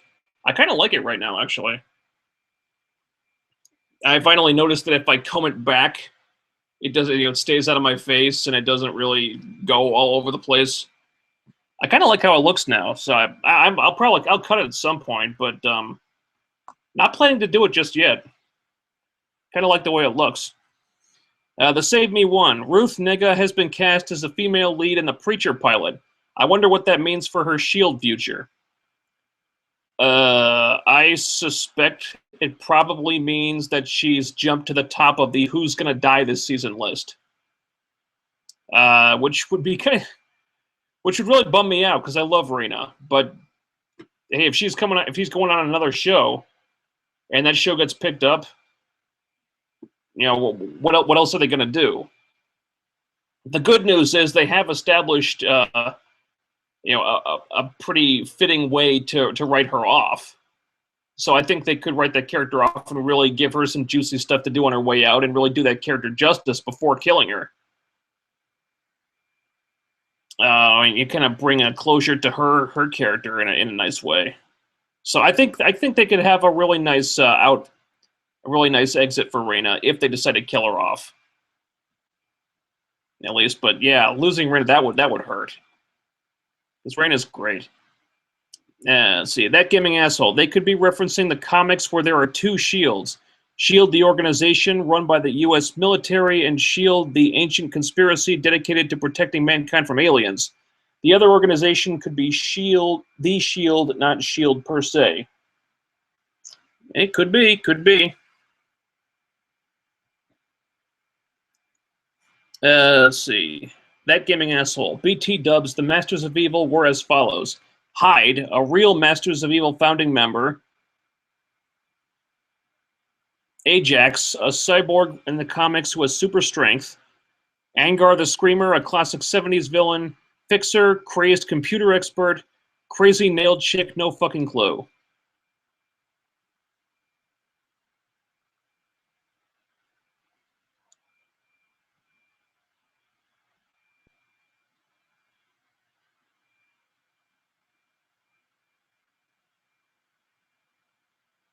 Yeah, I don't really know what they were doing with the fingernail knives. I just I'm not going to defend that one. Why not? That gaming asshole. I would have paid good money for Mac to introduce Lance to his employer's Cobra Command. Pretty sure they don't have the rights to that, but that would have been funny. Hey, they used to be in Marvel canon back in the 90s along with Transformers. Why not? Transformers Shield G.I. Joe crossover directed by Michael Bay. Make it happen, Disney. Don't have it directed by Michael Bay, please.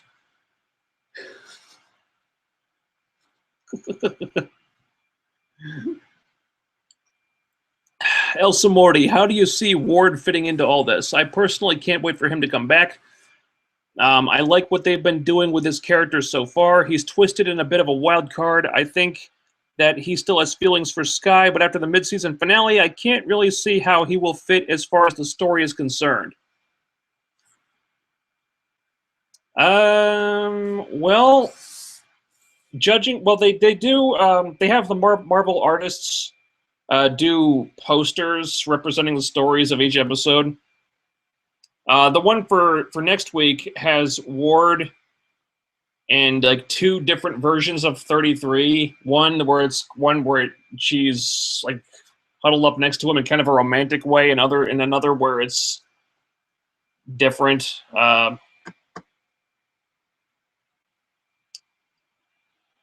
I think he may still have feelings for Skye, but I think he's kind of well, yeah. Once the girl shoots you in the chest a couple times, I think it kind of that's probably going to change things. If anything, it seems it kind of sounds like they're going to be pushing more of a Ward 33 dynamic net right now.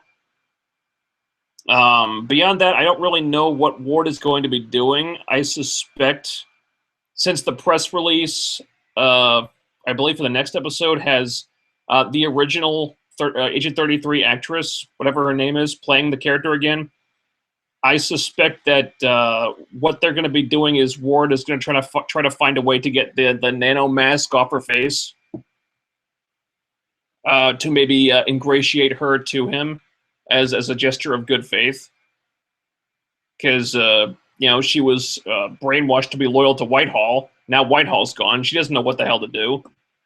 So she goes off with Ward. It kind of looks like Ward is trying to be less of a follower and more of a leader. And seeing as how he really doesn't have any allegiances anymore, not to S.H.I.E.L.D., not to Hydra, they're kind of like two wild cards together here, and I like that because I don't really know what the hell they're going to do. I suspect first order of business is just getting the nano mask off of 33. Beyond that, who knows? I don't think he's going to be hung up on Skye anymore, though. I think at the very least, I think he's going to be trying real hard to get over that.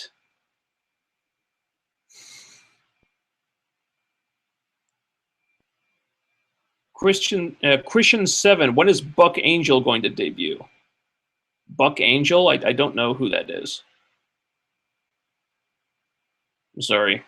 TKO Rising. Now that it's confirmed that Hawkeye won't die in the Avengers sequel, is that confirmed? I haven't heard that. That was still a possibility last time I checked. Oh, whoa. Yeah. Oh, never mind. I was mistaken. Yeah. And also appearing in Captain America: Civil War in 2016. Which side do you think he'll take, Captain America or Iron Man? Thanks. Keep up the good work.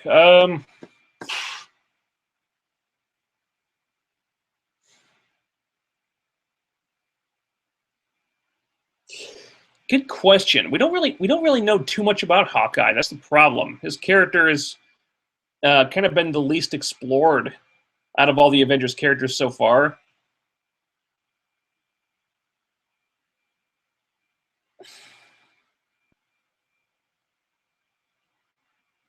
Yeah, I don't know. Since they haven't really done much with him yet, I guess you could make a case for him going either way.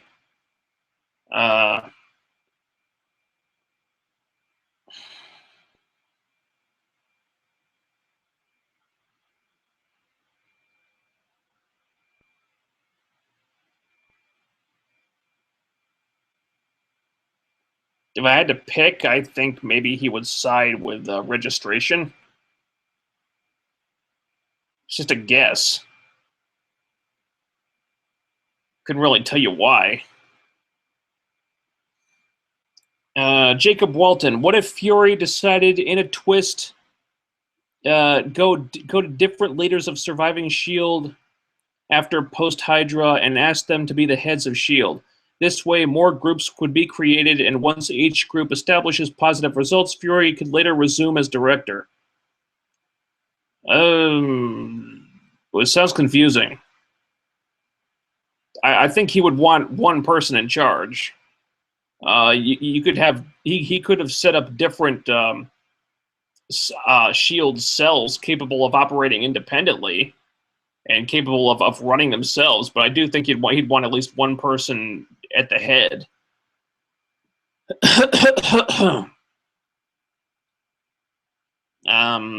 Anything's possible. I think it's more likely this is kind of an independently run group of former Shield members. Probably not on board with Coulson being the director. You may not be far off though. And I don't think I kind of doubt Fury wants to be back as director at this point. I don't see why anyone would after the organization was infiltrated and destroyed by Hydra under their watch. I don't think you could make a case for that person taking the job back. I think you'd want a new leadership at the top. Or this new Shield could be controlled by Von Strucker secretly only to get info for Hydra. I would hope not. They already did the Hydra infiltration thing once before. I don't think they'd do that again. That gaming asshole. Blair Underwood killed it in this episode. Agreed. He was very good. Let's bring him back at the earliest opportunity.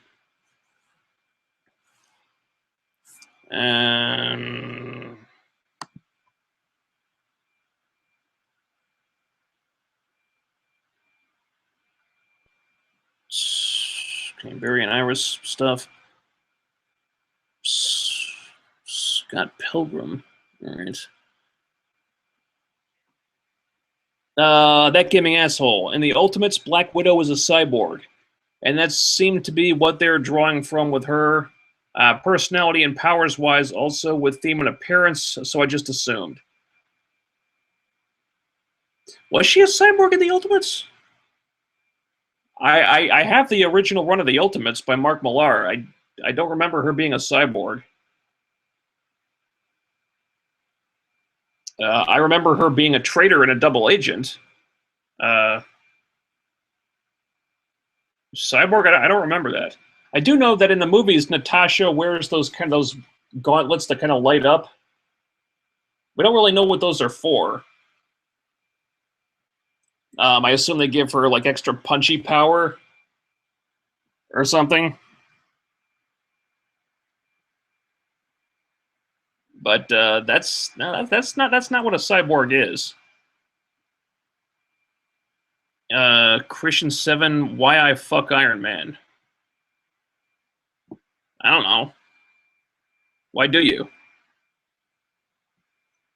Striffen 19, I think Coulson and the team might be the Secret Warriors since they mainly went after Hydra, which is exactly what Coulson is doing.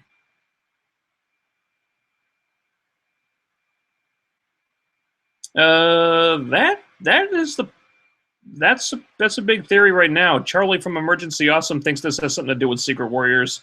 I kind of think it does too. Again, a whole bunch of different Shield factions from the comics. Could be leading to something like that. The Save Me one. I think it's official. Hunter equals Spike at this point. So Hunter is the Spike, huh?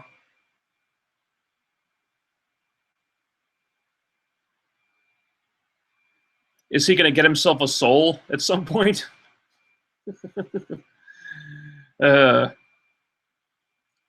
He gets some chip implanted in his brain that makes him experience agonizing pain if he ever tries to hurt someone.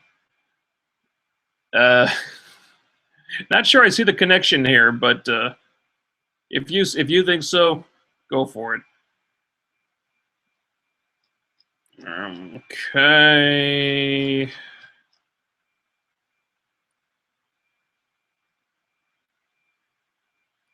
Don't fuck with me, Google Plus.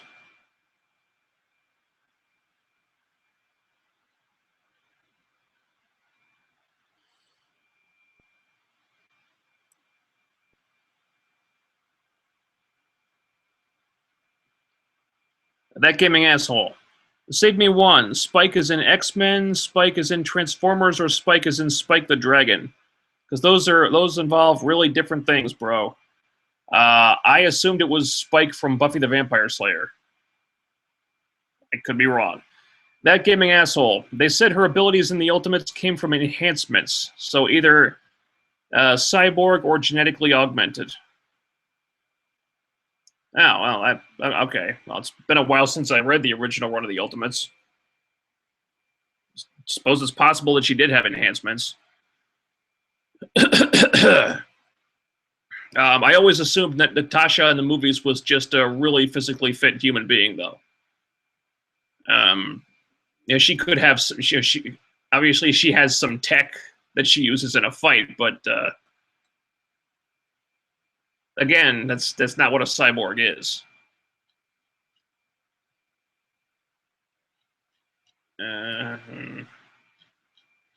Okay, going back to the beginning, see if I missed anything. All right, NJ. Here's a side question. When are you going to do a live stream on TNA? It's came back for our viewing, and to the TNA fans out there, it could be a good idea to run questions past you and some discussions. I'll probably do a wrestling live stream at some point. I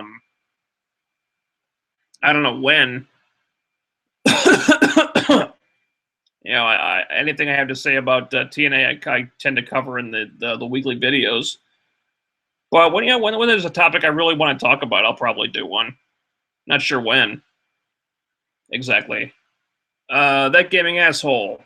What the fuck happened to Gotham? I wanted to see more episodes about Fish Mooney's domed moon base. I think Gotham is off until next month.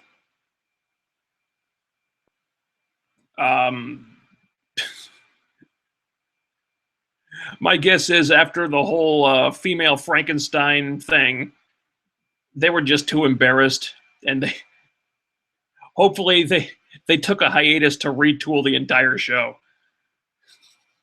That's what I think anyway. But yeah, Fish Mooney's moon base, dude, I put nothing past them at this point. Nothing would surprise me anymore. That whole fish subplot is so batshit insane. Nothing would surprise me. Okay.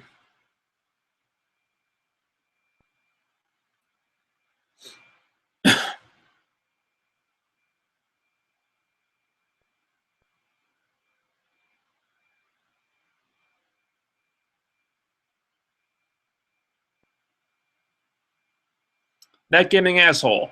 The problem with Laurel is Laurel, LOL. No, but the problem is that she's a shrewish asshole who ping-pongs between naivete and ruthless badass at random. That's one of the problems. And there are other problems too. The actress, for one.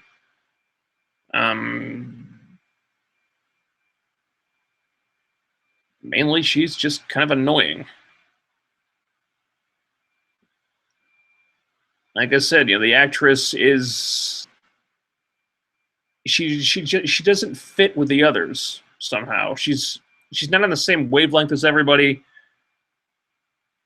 And when they tried to make her more of a damaged person, more of a flawed person, she can't convey that in a way that is still sympathetic, and she just comes off really irritating. That gaming asshole, now that I think of it, that's the problem with Thea, too. And I like Thea more than Laurel. That's just me, though.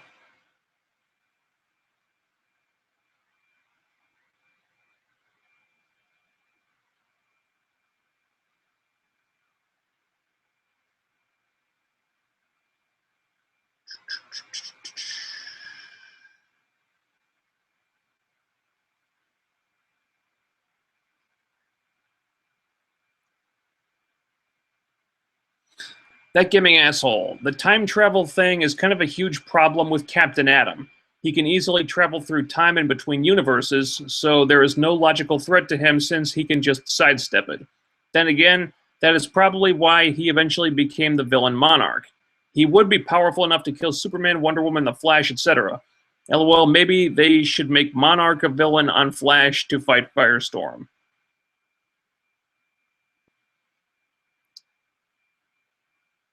I don't think it would take someone like that to fight Firestorm. Unless they expand Firestorm's powers, it seems like he's just basically the Human Torch. He flies and he shoots flame, and if he has other powers, he hasn't shown it yet. Seems like the biggest villain to defeat Firestorm would be a bucket of water.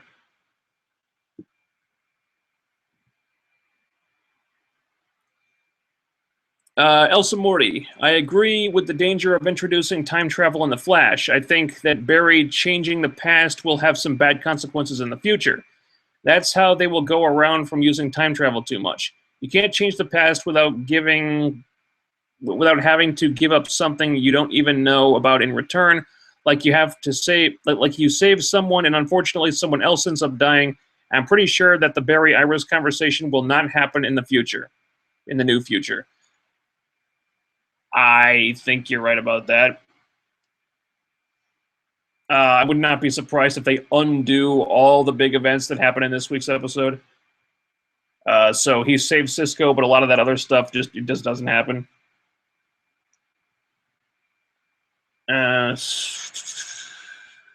This is kind of why I don't like time travel. Marty McFly made it work for him, but that was kind of an idyllic take on the whole concept. Then you start changing things in the past, and there's going to be a ripple effect. Suppose Barry goes back in time, saves his mother, and then he comes back to the present, and the whole universe is shot to shit. You don't know how it could affect things.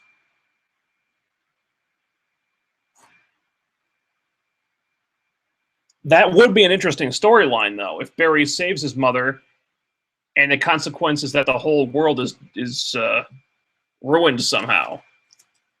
Because losing his mother is what gave him the motivation or the drive to become a hero and do all this good. And without that, none of the good he did as the Flash would happen, and the whole world got fucked up somehow. That would be an interesting storyline. Still, the whole time travel thing is I'm very weary of it.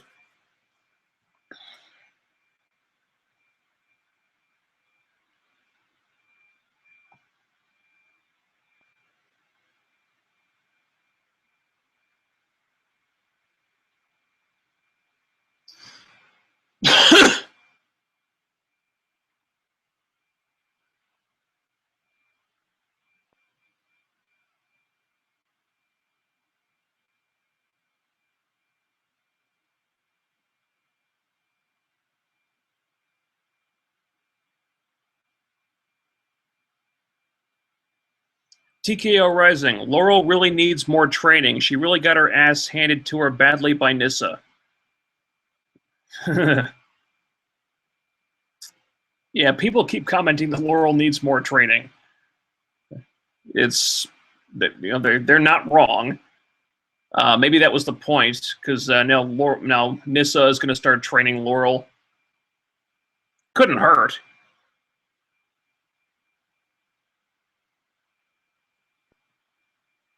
I do take a certain amount of pleasure in seeing Laurel get her ass kicked, though. Not supposed to, but I do.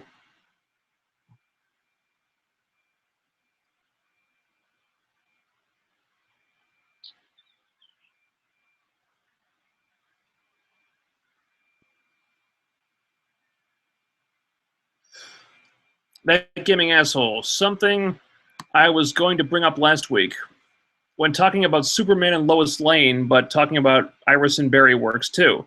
The love triangle here is terrible, and with Lois and Supes and Diana in the comics. But if you want to hear about the precise wrong fucking way to write a love triangle, when you have an hour or so, I'll tell you about everything wrong with the Scott Pilgrim Ramona Knives love triangle.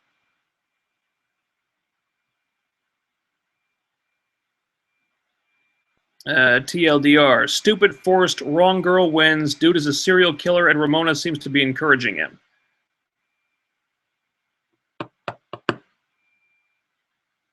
Yeah. I saw the Scott Pilgrim movie. Haven't read the comics. I felt bad for Knives, actually. I agree. Wrong girl wins. Yeah, I kind of agree with that.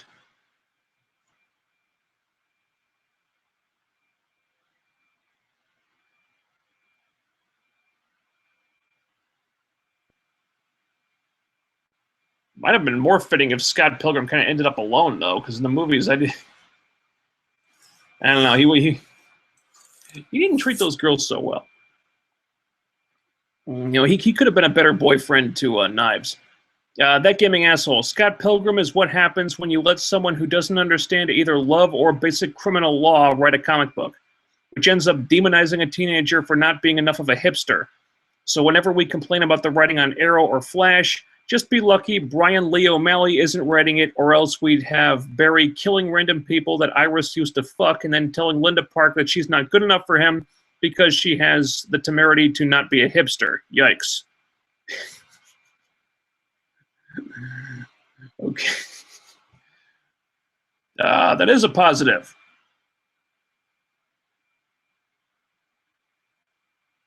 Barry, Iris, Eddie thing may be pretty bad, but hey, at least they're not doing that. You're right.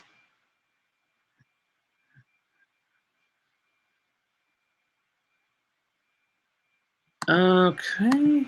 Is that it?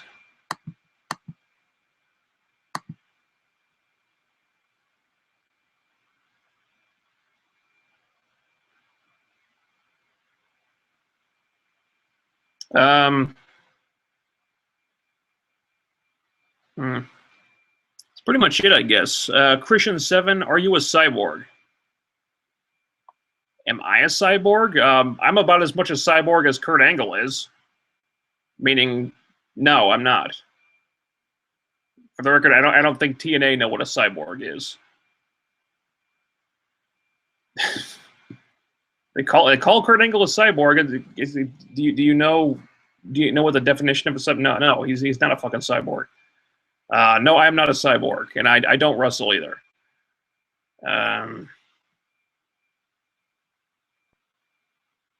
I kind of enjoyed it when we did it in gym class in school. That's the extent of my wrestling background. And I think that's it.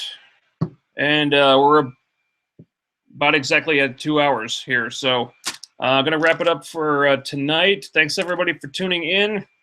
I will be back next week. I think Gotham is still off. Gotham is going to be off for another couple of weeks, and I'm kind of thankful about that because I do not miss that show at all.